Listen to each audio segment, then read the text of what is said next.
This episode of the podcast hits a little different today. I'm recording this after witnessing one of the most tumultuous, deplorable, inexcusable acts I've ever seen in my life. There are times where you truly have to ask yourself, what? How? Why? Are you kidding me? Is this what it has come to? All those types of questions are what has gone through my head over the last 24 hours. If we've learned anything, though, over the last 12 months, it's that people are finally living their truths. Whether through encouragement through, affluent members of society, or through social media, Reddit pages, hashtags, or anything of the like. I've spoken at length about it all throughout the pandemic. But what happened yesterday was truly horrific. I know you come here usually to hear me talk about LeBron or the Old English font or the two-time back-to-back MVP, including the first ever unanimous with trash-ass angles. But this episode will be different. It's time for some real talk. I had some funny jokes to start off the pod like I normally do, but not today. The level of disappointment I have is insurmountable.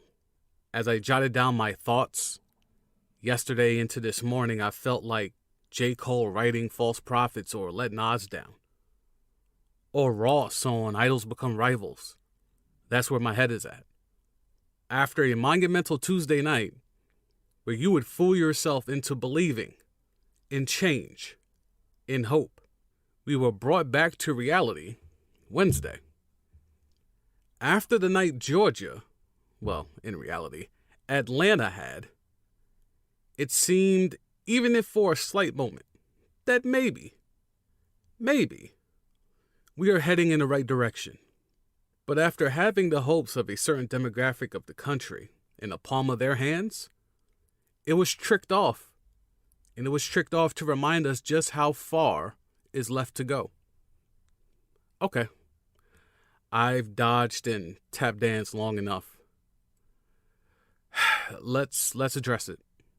I may lose some subscribers and followers talking about this, but it's okay. It's okay. I'm 10 toes down anyway. The real ones, the ones who have been loyal, the ones that have followed me from radio to FanDuel to this venture, they'll stay. Okay. Here goes. How in the fuck did the Atlanta Hawks let Gordon Hayward get 44 points at the crib last night? Nah, seriously. Gordon Hayward. 44 of them things? Lloyd Pierce. What the fuck, bro? I mean, he's a real one. I'll keep that a buck with you. He's a real one. But still, what the hell was that last night? After all the love pouring into the ATL Tuesday night, 24 hours later, you let Gordon Hayward, of all people, come into town and keep the same energy that he showed in the bubble? Stacey Abrams got to come fix the Hawks too, Trae Young? God damn. After what happened with them idiots in the Capitol, the Hawks let someone who seems to identify strongly with that squad walk into Phillips Arena, State Farm, the new old Omni, whatever the fuck it is now. You let him go in there and get off? The alleged Trump donator fed off the energy from those idiots earlier in the day and went for a career high in Atlanta, of all cities, last night. Of all the nights. No one on the Hawks would take one for the team, or take two as in flagrant two. Not one flagrant, no hard fouls, nothing.